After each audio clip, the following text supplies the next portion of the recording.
요한복음 4장 마지막에 보면은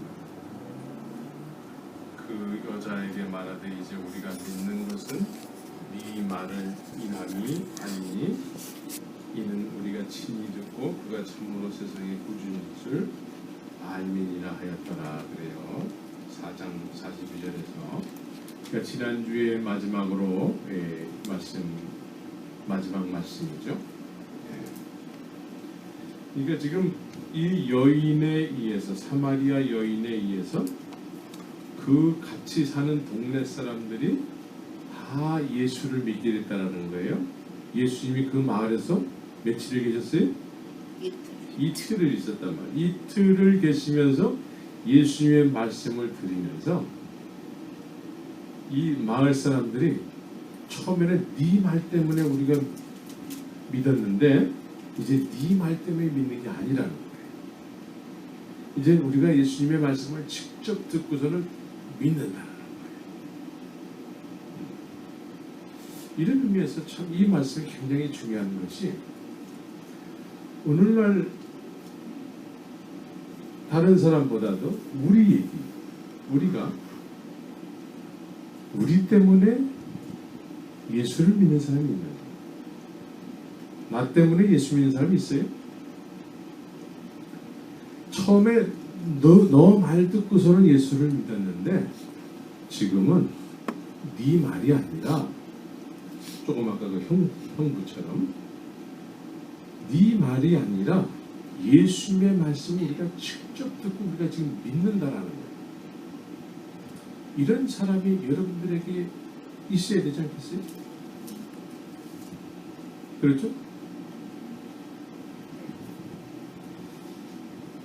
그래서 우리가 이 믿음을 소개할 때에 이 시대에 많은 사람들이 주의 말씀을 친히 듣고 이제는 네 말 때문에 믿는 것이 아니라 내가 직접 주의 말씀 때문에 믿는다. 이 믿음을 그렇게 설명을 한단 말이에요. 말씀을 듣고 이제 우리가 믿는다는 게 듣고 믿음은 듣고 생기는 거잖아요. 그럼 이 시대에 우리가 현재의 믿음이라는 것을 사람들은 어떻게 이해하고 있느냐 이거죠. 지금 이 사람들은 주의 말씀을 직접 듣고서는 믿게 됐다고 그러잖아요. 처음엔 사마리아 여인 때문에 이제 믿음이 시작됐지만 이틀 후에는 너 때문이 아니라 이제 우리가 직접 듣고서 믿는다라는 거죠. 그럼 이 시대에 사람들이 이런 믿음을 지금 가지고 믿음 생활을 하느냐는 거죠.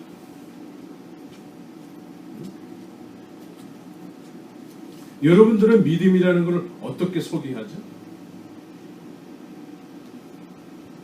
어떻게 소개하죠?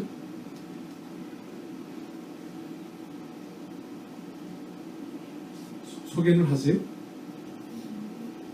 믿음은 이런 거야. 이렇게 소개는 하십니까? 말씀을 많이 읽으라고. 네, 말씀을 많이 읽으라.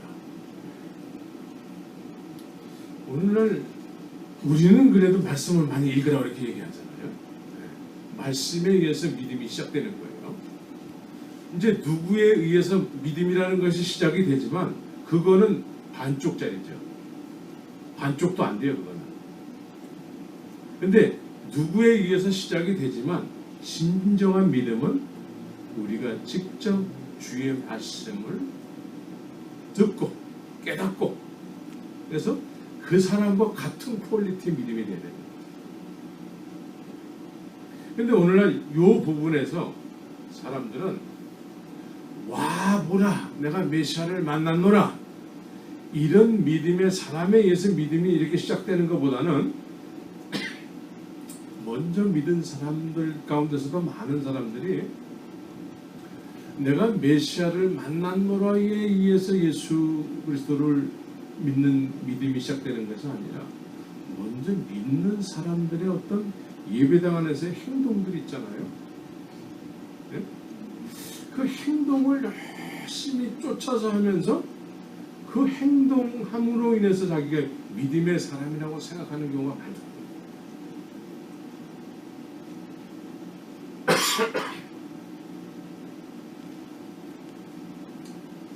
그래서 이 시대에도 믿음이라는 건 동일한 거예요. 예수님의 말씀에 의해서 믿음이 시작되는 거예요. 예? 믿음은 들으면서 나고 들으면 예수 그리스도의 말씀으로 말미암아라고 얘기하는 거예요. 근데 오늘날 말씀 자체를 경홀히 여기는 경우가 너무나 많이 있어요. 우리들은 안 그렇죠. 우리들은 말씀을 어떻게 생각하죠? 말씀을 귀하게 여기시죠? 네. 네. 말씀의 하나님이라고 했습니다. 네. 말씀을 귀히 여겨야 돼요. 네? 말씀을 통해서 동네 사람들이 뭐라고 얘기하냐면 친히 듣고 그가 참으로 세상의 구주신 줄 알았다. 세상의 구주. 말씀에 의해서 세상의 구주로 그렇게 느껴져야 돼요. 이게 믿음이거든요. 근데 이게 사람들을 이렇게 혼란시켜가지고 자꾸 예배당에서 뭘 함으로 인해서 그런 거를 자꾸 믿음이라고 생각을 해요. 그런데 말씀은 몰라. 말씀은 몰라요. 열심히 교회에서 땀을 뻘뻘 흘려가면서 식당에서 봉사하고 주차장에서 봉사하고 막 뭘 하는데 말씀은 몰라. 이렇게 오염이 돼 있어요. 오늘 말씀은 오늘 사마리아 여인에 의해서 동네 사람들이 주님을 경험하고 나서는 그 직접 말씀을 듣고서는 이들의 고백이 그 들은 말씀에 의해서 그가 참으로 세상의 구주라고 고백했다. 그럼 여러분들에 의해서 이렇게 고백되는 사람이 있어야 되겠죠? 네. 있어도 조금 있어야 돼요? 많이 있어야 돼요? 네, 많이 있어야 된다는 것을 오래전서부터 대담을 했죠? 네? 네, 언제서부터 그 대답을 해왔죠? 제가 처음 부른 건 아닐 것 같은데. 네? 오래전서부터 그런 뭐 비슷비슷한 질문들을 누군가가 했죠. 네, 아주 오래전서부터 그런 대답에 대해서 물음에 대해서 대답을 하면서 왔는데 지금 이렇게 따져보면은 이 말씀에 대해서 글쎄 누가 있어? 누가 있지? 글쎄 그러고 보니까 오래전서부터 대답을 했는데 지금 너무 많아서 셀 수가 없네.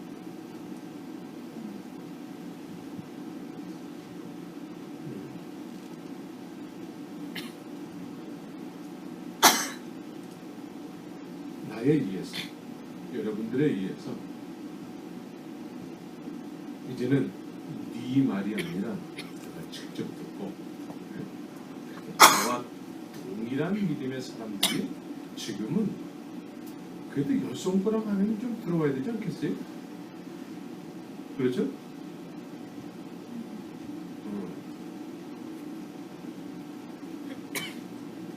내년에 내가 이맘때 또 질문을 하면은 네.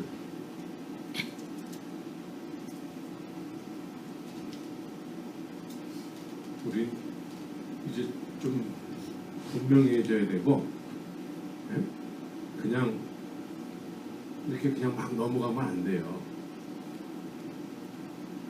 우리가 사도행전을 묵상하고 있잖아요. 사도행전이 왜 쓰여졌을까? 왜 우리에게 이 사도행전을 소개할까요? 성경은? 네, 그런 일이 우리에게도 일어날 수 있다라는 걸 소개하기 위해서 기록해 놓으셨겠죠. 그죠?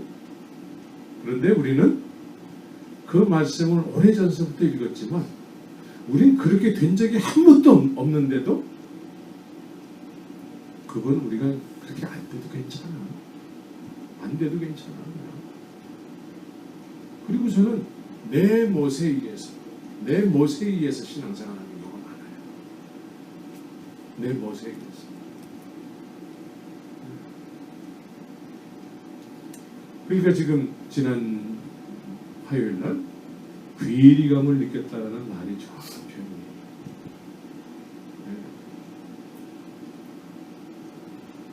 그건 좀 나중에 또 얘기할 거예요. 그 이름에 대해서. 자, 그래서 이제 이틀이 지나네 그래요. 이틀. 그러니까 그 사마리아 성에서 이틀을 유하시다가 지금 예수께서 거기를 떠나 갈릴리로 가시면서 44절에서 너무나도 우리가 잘 아는 말씀을 하시죠. 선지자가 고향에서는 높임을 받지 못한다 하시고, 선지자가 고향에서는 높임을 받지 못한다. 왜 높임을 받지 못할까요? 선지자가 왜 고향에서는 높임을 받지 못하냐면은 고향에서는 예수님을 어떻게 알죠? 목수의 아들로 아는 거예요. 메시아로 알지 않기로 작정된 사람들이에요. 목수의 아들로만 아는 거죠. 그러니까 목수의 아들로 아는 사람들에게는 예수님을 환영할 뿐으로 알지 못하는 거예요. 환영하지 않습니다. 그래서 지금 예수님은 사마리아에서 지금 갈릴리로 갈릴리에 이르시잖아요. 갈릴리로 가는 여정 가운데 아마 나사렛이라는 동네 고향이 있었던 것 같아요. 그런데 고향이니까 거기를 들어가셔서 가족도 있고 친척도 있고 뭐 형제 자매들 다 있을 텐데 주님께서는 그 마을을 지나쳐 가신다. 왜? 환영을 하지 않는다. 내 고향이지만 저기서는 나를 목수의 아들로 알지 못한다. 그래서 주님이 여기를 지나쳐 가신다. 그래서 이 부분에 있어서 예수님이 환영하는 사람들에게는 주님이 가시지만 환영하지 않는 사람들에게는 예수님이 지나쳐 가십니다. 여러분들이 예배를 통해서 주님을 환영을 할 때 주님의 임재가 있는 거지. 주님이 임재하고 계시면서 여러분들 기다리는 건 아니에요.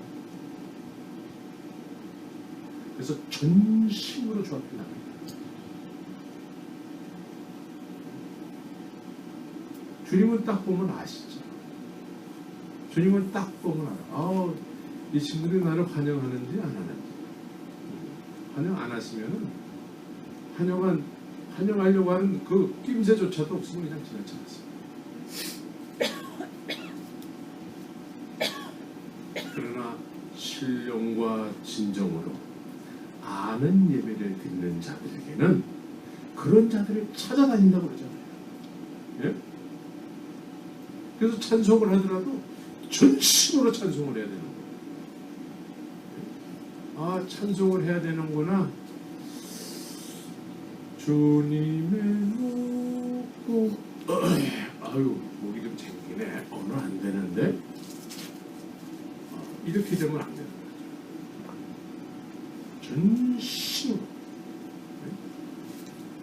전심으로 주님을 찬송해요.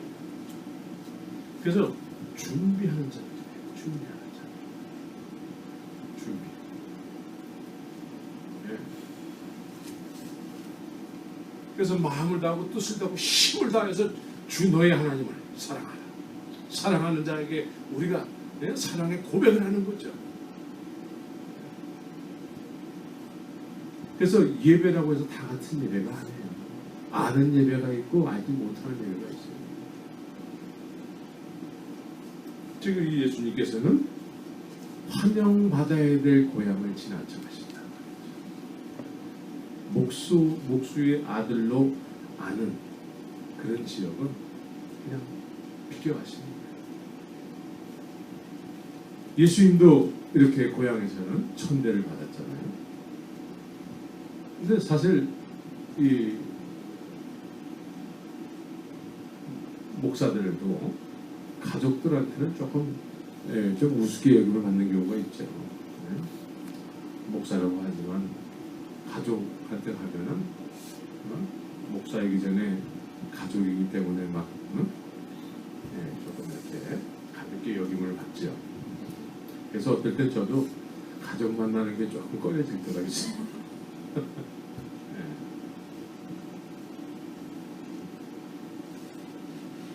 그래서 우리는 오늘 말씀을 통해서 예수님을 늘 환영할 준비가 되어 있는 사람들이에요. 그런 자들을 찾아서 예수님이 오신다는 거죠.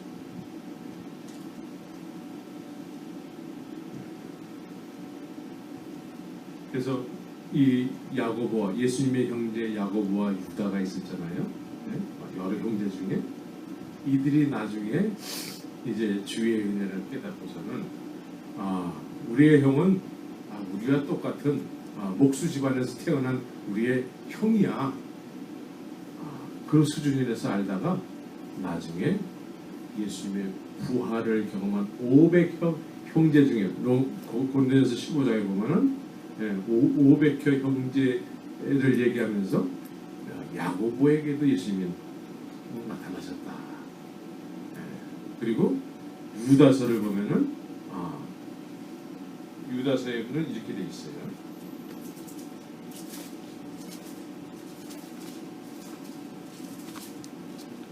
예수 그리스도의 종이요 야고보의 형제인 유다는 부르심을 입은 자 그래요.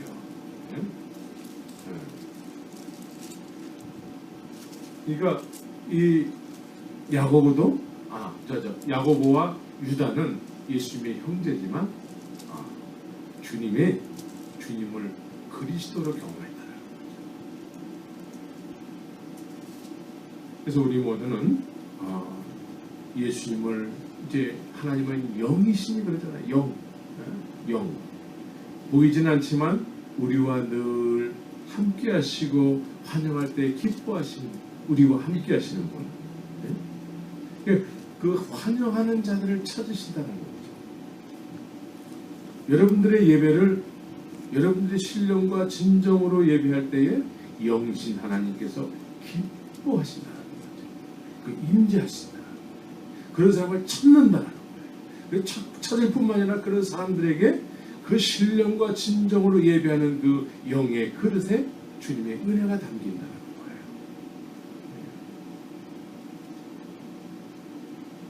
그래서 여러분들은 예배를 드릴 때에 주님을 환영하는 자들이에요. 오늘 예배 시간이니까 그냥 늘 했던 거니까 뭐 오늘도 또 하면 되지. 이렇게 나오면 안 돼요. 준비를 하시고 말씀을 묵상해가지고 딱 오시면은 벌써 뭔가 주님 앞에 나 준비했어요. 그러면서 또 마음가짐이 좀 다르지 않습니까? 그래서 말씀 묵상을 해보시라. 또 말씀으로만 세상의 구주로 경험하게 되지 않습니까? 그래서 말씀 묵상을 미리 해오라.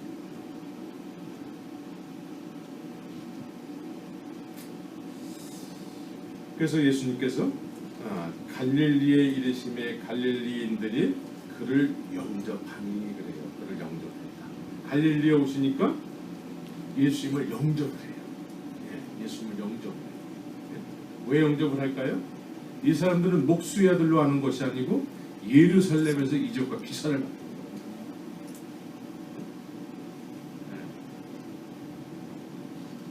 그래서 나사렛이라는 동네 사람들은 목수의 아들로 알지만 이 갈릴리 사람들은 예루살렘에 갔다가 거기서 예수님이 막 행하시는 일을 보면서 자기들 동네에 오시니까 이제 막 환영을 하는 거예요. 우리 동네에서도 예루살렘에서 하셨던 일들을 이제 하시겠구나라는 기대 속에서 환영을 하는 거죠. 그래서 여러분들도 예배 시간에 주님을 환영하는 그런 마음의 준비가 되어 있습니다. 예배를 통해서 기대해야 돼. 기대. 오늘 나에게 어떤 은혜를 주실까? 기대하는 사람들이 돼야 돼. 오늘 이 사람들은 기대했다라는 거예요. 환영했다라는 거예요. 환영한다는 의미는 뭔가 기다리는 것이 있다라는 거예요.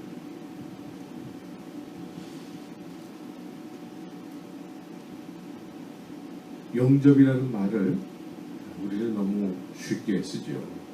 입술로 고백만 하면 다 영접했다고 그러죠. 그런데 삶 속에서는 영접 안 한 것처럼 살죠. 말은 영접했는데 삶 속에서는 영접 안 한 것처럼 살아요. 그럼 영접한 거예요, 안 한 거예요?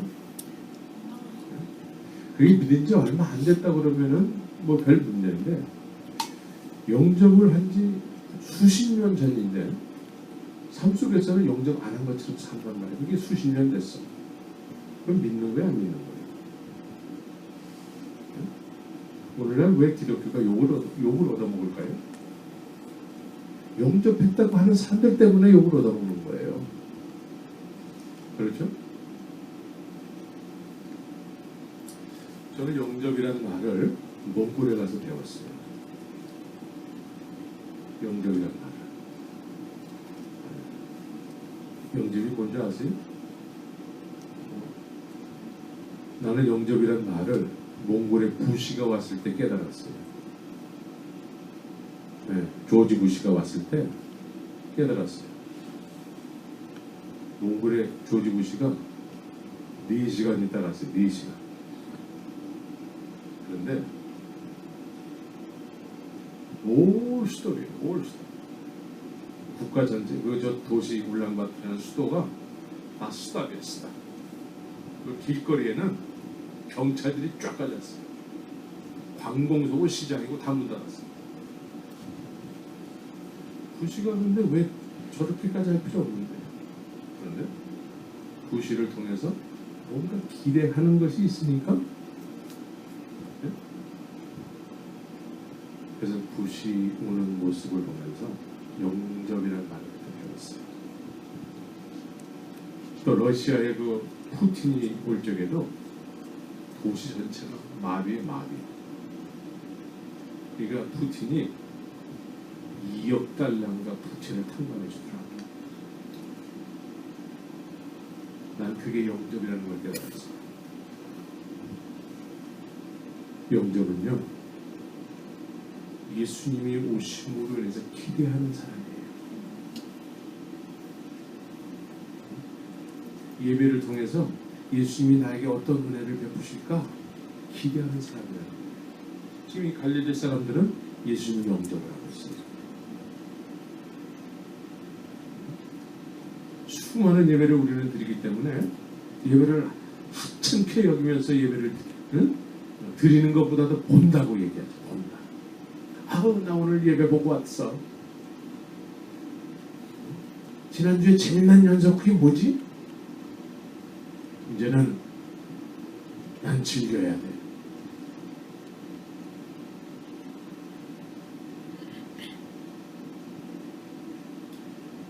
예수님을 영접하시기 바랍니다. 기대하시기 바라요. 신령과 진정으로 예배하는 자들을 지금 주님을 찾고 계시대요. 그 사람을 붙잡아서 그 사람을 통해서 주님의 영광을 나타내기 원하세요.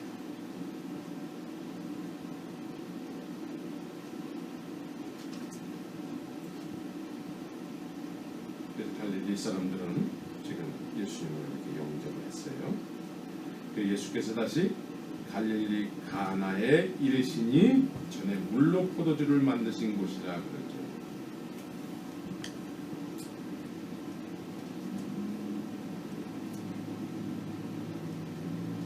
이 왕의 신하는 공이 지금 하나님의 말씀의 능력을 경험한 사람이에요. 하나님의 말씀의 능력을 경험한 사람이죠. 이 왕의 신하가 이제 자기 아들이 병이 들었으니까 거의 죽게 되었다 그래요. 거의 죽게 되었다. 그래서 예수님께서 너희는 표적과 기사를 보지 못하면 도무지 믿지 아니하리라 그러는데, 지금 신하가 뭐라고 얘기하죠? 내 아이가 죽기 전에 내려오소서. 이거 어디서 많이 비슷한 내용을 봤죠? 최근에? 예, 나사로에게 마리아와 마르다가 한 얘기예요.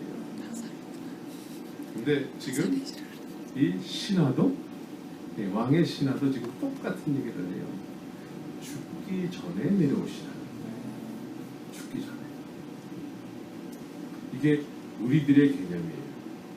예수님 믿으면은 뭐든지 다 고쳐줘야 되고 죽지 않아야 되고 그렇다라는 거예요.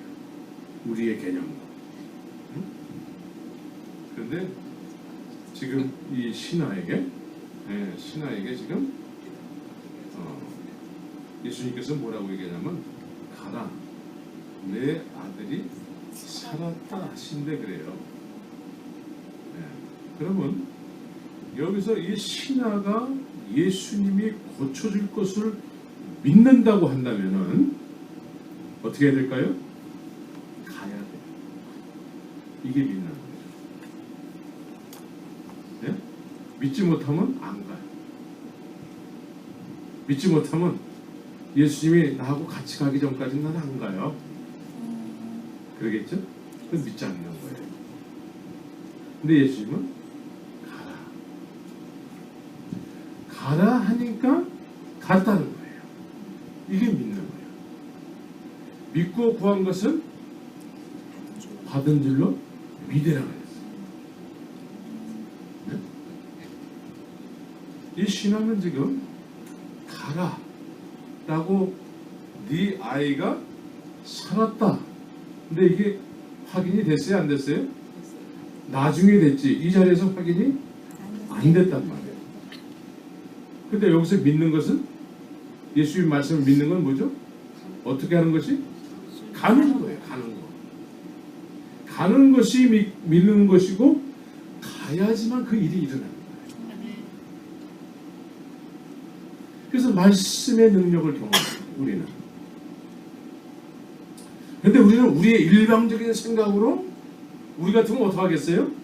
예수님이 나하고 우리 아들이 있는 데까지 가기 전까지 난 꼼짝도 안 할 거예요. 그러겠죠? 나만 그럴까?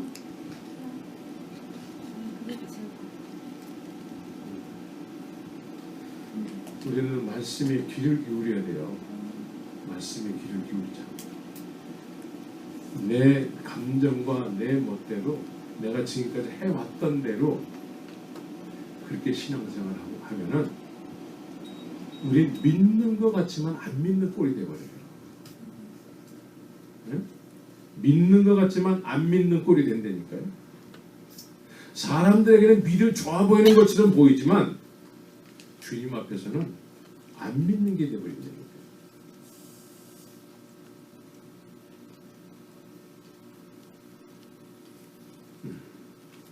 여러분들은 말씀을 경험해야 돼요. 가서 전하라 하면은 주의 말씀에 순종해서 가서 전하면은 가서 전함으로 인해서 열매가 생겨요.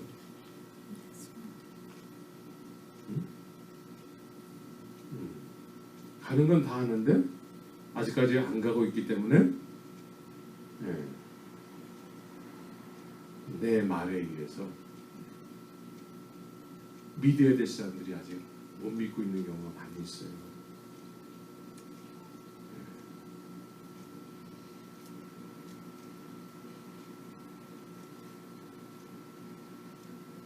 우린 왕의 신하처럼 예수님의 말씀에 귀를 기울이는 것이 첫 번째. 예수님이 이 일에 대해서 어떻게 말씀하시는지를 그걸 마음속에 깨달음 없이 그냥 지금까지 내가 해왔던 방법대로 그냥 막 해결을 한단 말이에요. 그러면 뭐 해결이 되는 것 같지만 뭐 그냥 피곤해지는 거죠.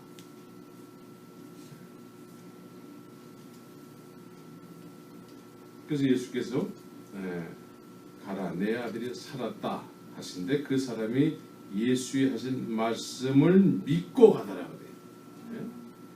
예수의 하신 말씀을 믿고 가더라.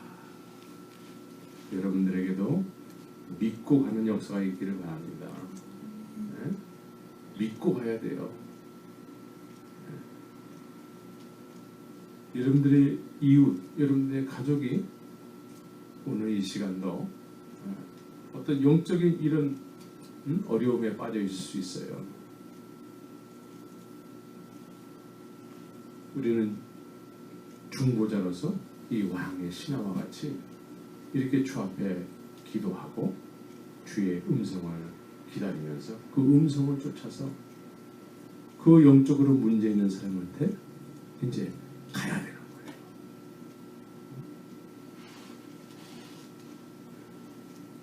다 가시길 바랍니다. 네. 또 48절에 보면 너희는 표적과 기사를 보지 못하면 도무지 믿지 아니하니라 그래요. 네. 표적과 기사를 보지 못하면 믿지를 못한대요. 네. 그러면 여러분들은 다 믿습니까? 아멘. 네. 여러분들 다 믿죠? 아멘. 예. 믿는데 주님이 말씀하시는 믿음은 지금 여기서는 표적과 기사를 보지 못하면 도무지 믿지 아니하니라. 근데 주님께서는 보지 않고 믿는 자가 복이 있다 그랬어요. 보지 않고 믿는 자. 근데 이 사람들은 지금 표적과 기사를 보지 못하면 도무지 믿지 않는다 그러죠. 근데 우리는 보지 않고 믿는 자들이죠. 근데 누구를 대상으로 해서 이렇게 얘기를 했죠? 누구를 빗대어서 보지 않고 믿는 자가 복이 있다 그랬을까요? 우리인데 도마를 빗대어서 얘기했단 말이에요. 도마. 네? 도마가 이제 예수님이 부활하셨어요. 예수님이 부활하셔가지고 세상에 며칠 동안 계셨죠? 네, 40일간 계시면서 갑자기 불쑥불쑥 나타나셨어요. 갑자기 불쑥불쑥 이렇게 제자들이 이렇게 모여 있을 때 불쑥불쑥 나타나셨는데 그때에 있어야 될 사람이 없었어요. 그 사람이 도마였어요. 도마. 그때 도마가 화장실을 갔는지 어디를 갔는지 없었어요. 그러다가 이제 다른 사람들은 다 모여 있어가지고 부활하신 예수님을 다 경험했는데 그 경험한 얘기를 막 도마한테 하는 거예요. 그러니까 도마는 나는 요 손을 넣어보기 전에 나는 절대로 못 믿지. 그때에 예수님께서 도마에게 나타나셨죠. 자, 손을 넣어봐라. 그러면서 도마에게 하는 얘기가 보지 않고 믿는 자가 복이 있다 이거예요. 그러면 도마에게는 지금 이 손을 넣고 믿게 됐잖아요. 근데 손을 안 넣고도 믿는 자가 복이 있다는 거죠. 그러면 손을 넣고 믿는 것과 손을 안 넣고 믿는 것하고 이렇게 같은 어떤 그런 퀄리티를 얘기하는 거예요. 그래서 나중에 도마는 인도에 선교사로 가서 거기서 죽었어요. 보고 믿었단 말이죠. 그런데 똑같은 퀄리티로 보지 않고 믿는 자가 복이 있더라. 이 차원에서 여러분들이 보지 않고 믿느냐 이거예요. 보지 않고 믿는 자는 도마와 같이 그런 퀄리티로 이제 보고 믿은 도마처럼 보지 않고도 그 예수님을 증거할 수 있어야 됩니다. 그렇죠?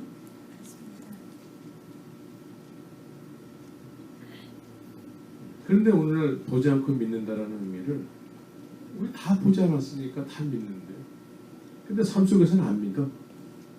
네? 안 믿고 못 믿으니까 증거를 못하죠. 믿는 사람은 증거하게 된다는 거예요. 여기서 보지 않고 믿는다는 의미가 도대체 뭘까요? 어떤 내용에 대해서? 죽었다 살아난 내용에 대해서.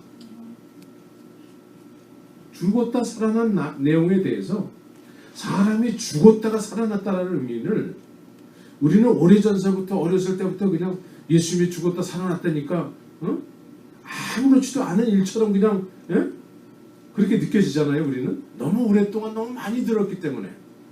그러나 도마는 그때의 사람들은 예수님이 십자가에서 죽으셨다는 걸 다 경험했잖아요. 경험했는데 사람이 죽었다가 다시 부활했다는 거죠. 그리고 귀신이 아니라는 걸 확인시켜 준다는 거죠. 이게 얼마나 놀라운 일입니까? 그래서 이렇게 복음 믿은 이 도마는 까무라치는 거예요, 이거를. 그래서 인도의 선교사로 나는 이 예수님이 죽었다가 살아난 거 이거를 전하지 않으면은 나는 정말 화가 미칠 것 같아. 사도 바울이 그랬고 사도행전의 사람들이 다 그랬잖아요. 근데 우리는 그런 얘기를 오래전부터 들었는데도 믿는다고 하는데도 믿음에 의한 뭐 액션이 없어요. 액션이 없어.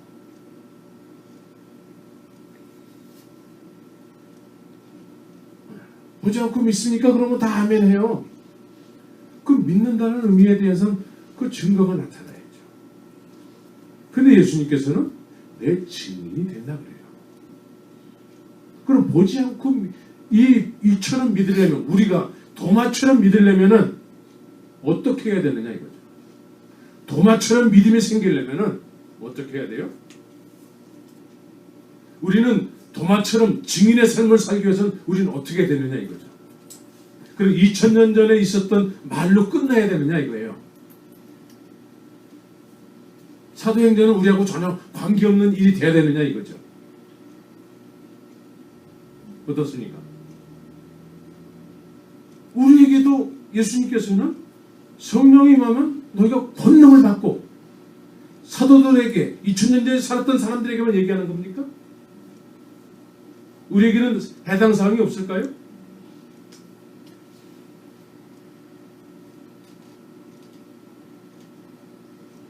우리 이 말씀에 대해서 우리도 해당 사항이 있다라고 오래전부터 얘기는 해왔지만 그런 일은 없었어요.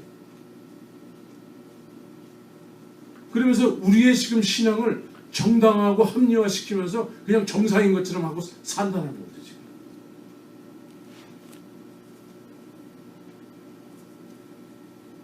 그런데 이제 전체적으로 기독교는 자꾸 이제 사람 믿지 않는 사람들이 기대하지 않고 이제 죄가 교회 안에까지 막 들어오는 거예요. 이제.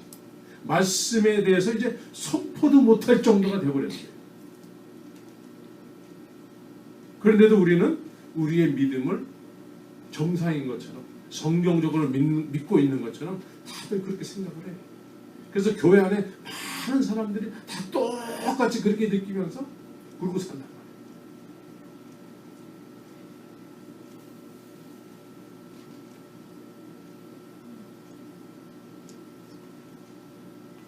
그래서 보혜사 성령에 대해서 우리가 좀 깊이 묵상하려고 했습니다. 도대체 사도행전의 주인공이 됐던 사람들의 들은 이 보혜사 성령에 의해서 그렇게 됐는데, 이제 이들은 죽음이 엄습해 오는데도 예수님이 우리를 위해서 십자가에서 죽으시고 부활하셨다는 이 사실을, 그 죽음이 이들이 전하는 복음을 막지를 못한단 말이에요. 둘째 사망이 이들의 복음의 그 복음됨을 증거할 때에 막지를 못해요. 죽이려면 죽여라. 이들의 인생의 목표는 그거였어요. 이게 사도행전의 내용이거든요. 그러니까 스데반은 돌에 맞아가면서까지 그 얼굴이 천사와 같았다고 그랬잖아요. 그리고 2000년 전에 사도행전의 초대교회를 시작한 사람들한테만 국한된 얘기냐? 아니면 이 시대에도 적용될 수 있는 일이냐? 여러분들은 어떻게 생각하십니까? 그냥 2000년 전에 있었던 일을 우리도 그냥 그러고서는 그냥 우리끼리 지금 설정해놓은 믿음의 개념들 있잖아요. 우리끼리 지금 저분은 믿음이 좋아요. 저분은 글쎄요, 좀 점검해봐야 되겠어요. 이런 우리가 지금 이렇게 믿음의 개념 느끼고 사는 그 어떤 개념들 있잖아요. 그냥 우리는 그냥 이런 식으로 그냥 이러고 가는 게 정상일까요? 그럼 2000년 전에 그 사도행전에 있었던 일은 우리에게 더 이상 없어. 그냥 편하게 우리도 갑시다. 어떻습니까, 여러분?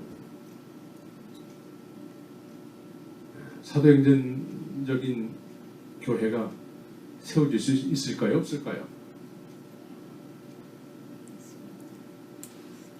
네? 여러분들이 지금 주 앞에 이렇게 행동하는 어떤 그런 걸로 그 일이 이루어질 수 있을까요? 네?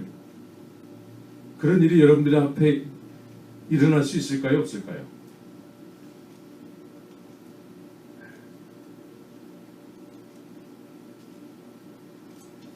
그래서 오늘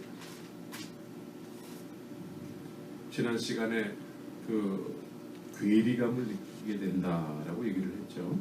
네, 괴리감. 말씀과 지금 우리가 신앙생활 지금까지 하는 어떤 신앙 믿음관, 지금 우리가 이렇게 교회 생활하고 이런 것과 지금 말씀을 계속 묵상하다 보니까 말씀과 우리가 생각하고 있는 믿음하고는 거리가 너무 많다. 네? 그래서 괴리감이 느껴서 더 이상 말씀을 못 보겠어요. 네, 그런 얘기를 했단 말이에요. 그렇죠? 그러면 우리가 괴리감을 느끼기 전까지 내가 생각했던 믿음의 개념, 그 믿음의 개념을 가지고 계속 가면 어떻게 될까요?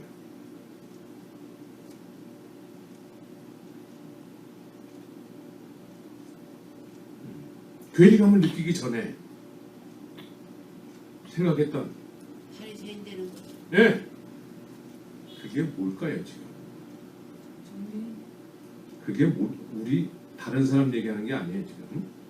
그게 뭐냐면 우리가 지금 예수님께서 지금 성전을 46년 동안 세웠던 성전을 헐고 싶어 하잖아요.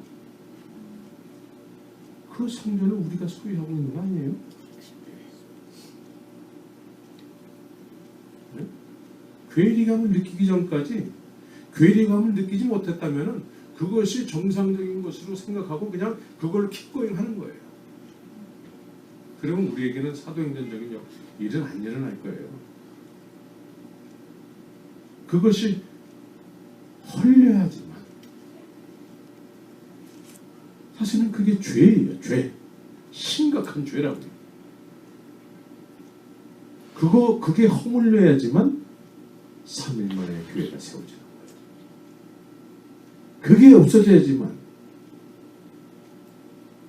그거 있는 동안은 십자가 앞에 갈 수가 없어요. 생각으로는 모든 것 다 할 수 있을 것 같아요. 그러니까 실제로는 관심도 없고 하려고 하는 마음도 없어요. 그리고 사람들에게 그냥 그래도 저 사람보다 내가 조금 낫지 않냐, 이걸 위안 삼아서 신앙생활하는 경우가 많아요.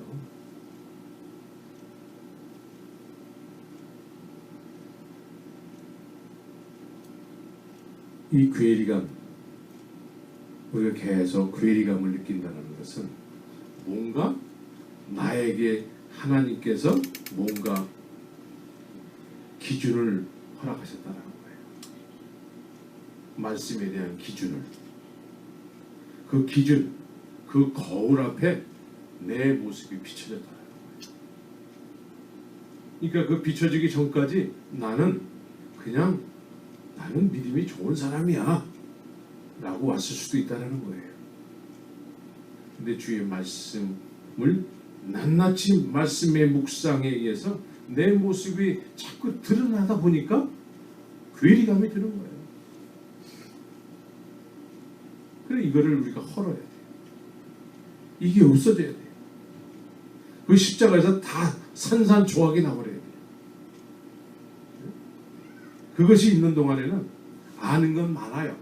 그래서 예수님의 죽는 자리까지 나는 간다고 아주 그 헌신하면서 자신할 수 있어요. 그러나 실제 상황에서는 안 일어나죠. 갈 수가 없어요. 그래서 우리는 믿음이 좋다고 스스로 느끼다가도 나한테 좌절하고 말아요. 나한테 좌절을 하죠.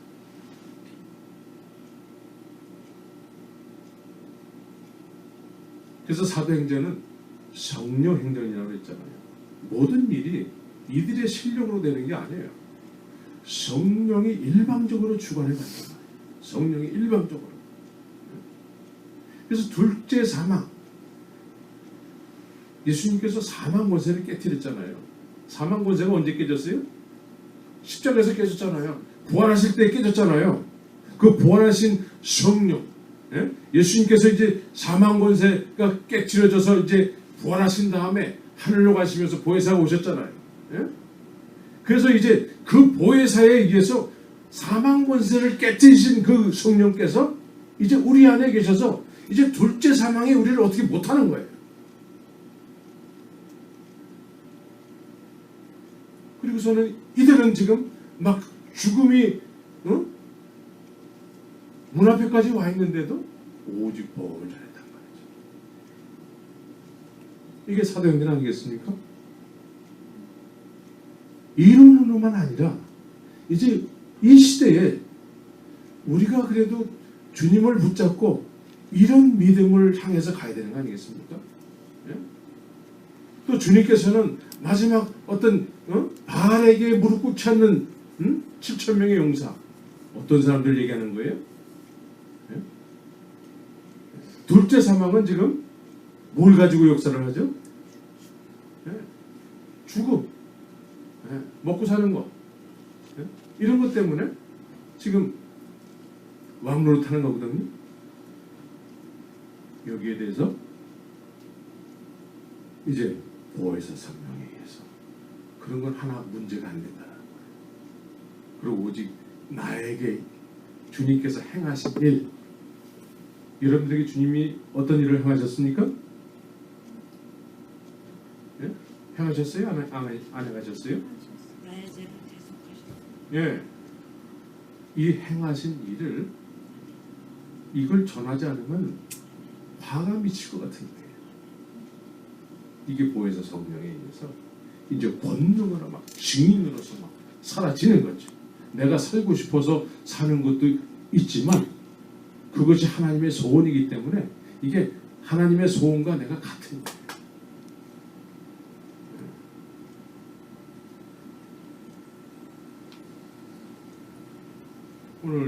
오늘 이 밤에는 이 괴리감을 느꼈던 나를 이제 무너뜨려야 되지 않겠습니까? 내가 무너져야지만 주님이 오셔요. 그게 죄예요, 죄. 언제든지 내가 무너지지 않으면은 언제든지 십자가 앞에서 예수님을 부인할 수밖에 없어요.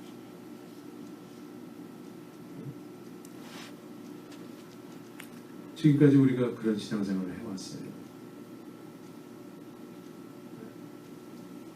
이제 우리 사람들 앞에 인정받는 신앙생활을 이제 더 이상 하면 안 되고 주님에 의해서, 성령님에 의해서 이제 나에게 행하신 그 일을 전하지 않으면 견딜 수가 없는 그런 성령님이 우리 안에서 그렇게 조명해 주심으로 인해서 그렇게 능력 있게 복음을 전하는, 복음은 기쁜 뜻이잖아요. 오늘날 많은 사람들이 복음 하는데 전혀 안 기쁘게 듣고 얘기하고 그래요. 복음이란 말이죠. 우리가 마켓에서 뭔가 어떤 걸 세일 한다고 그러면은 그것이 우리에게 하나의 더 능력 있는 복음이에요. 갈비를 만약에 99전에 판다. 오늘날 우리에게 만약에 이런 마켓이 생겼다 그러면 그건 능력 있는 복음이죠. 그렇죠? 예수님이 나를 위해서 십자가에서 죽으시고 부활하셨다는데 그게 복음이 안 된단 말이에요.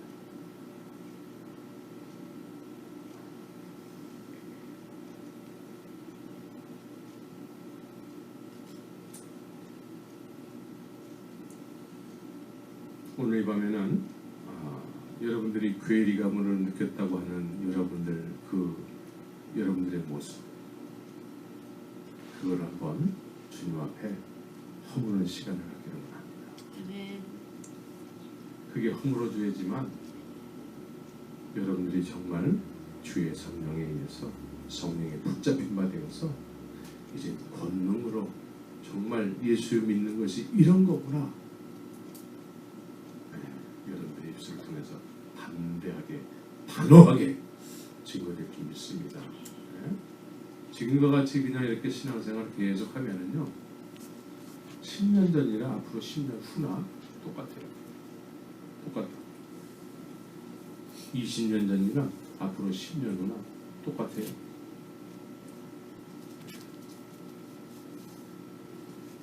그래서 오늘 여러분들 오늘은 좀 결단을 하시고 나를 무너뜨리는 원합니다. 주님, 여러분들 괴리감을 느꼈던 거 있죠?